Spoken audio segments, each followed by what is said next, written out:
we were able to cross. We were able to cross to the Bangog Island because of the very low tide during that time, and it was, I think, December. So kaya yun, maganda talaga. Dami pumupunta dito ng mga bayan, mga locals, um, taking pictures and but mostly syempre mga Pilipino, alam nyo naman, takot sa sa init. Hindi sila masyadong nagpababad sa initan. So punta lang sila dito, picture, but they don't really stay for like, whole day swimming. They're not like foreigners, they're like, but actually guys, to tell you the truth, unspoiled pa talaga. I consider the Bunbun Beach here in Romblon as unspoiled. Unspoiled ka talaga kasi why? Because malapit lang dito ang Boracay Beach, ang Boracay. So, hindi masyadong pansinin ito ang Romblon, itong beach namin dito. Hindi masyadong pansinin ng mga foreigner. I mean, yes, they can, but kumbaga hindi pa ito sikat, which is good because it yun ang gusto namin. Ayaw namin na babuyin ang beach namin. So pag local, na-enjoy lang ng mga local people, di ba? Tingnan nyo yung mga bangka, papunta na naman sila sa laot. Sila nangingisda yan sila. Oo, pero dito sisi sa likod ko, sisi may kubo sa likod ko na nadaanan na namin papunta rito. Yun lang, init dito talaga, kasi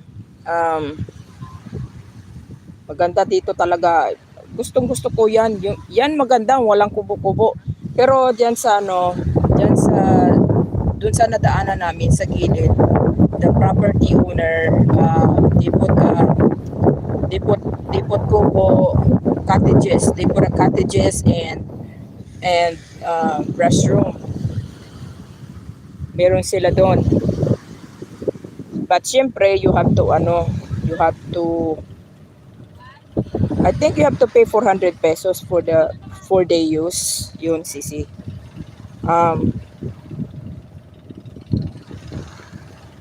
minutes, sisi. 15 minutes sa tricycle. Malapit lang ito, sisi.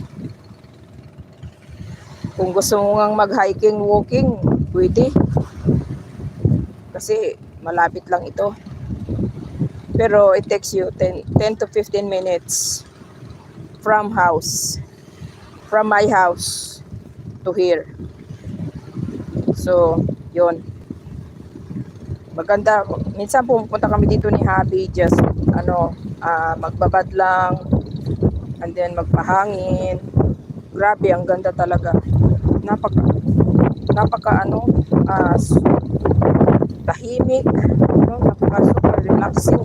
At saka ang dagat namin dito, guys, grabe, ang ganda talaga ng dagat namin dito. Blue, as in blue turquoise. Turquoise blue siya, aray. Turquoise blue siya.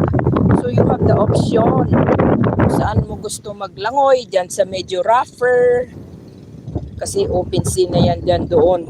Open sea na yan dyan. Or, gusto mo dito sa very calma. Kalma ba? Gusto mo dito. Pero ako, I prefer to come here in this spot here, right here. So, I prefer to maglangoy dito. Kasi, as in, makikita ko talaga yung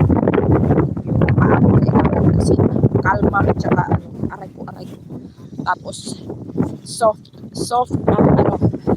ang niya,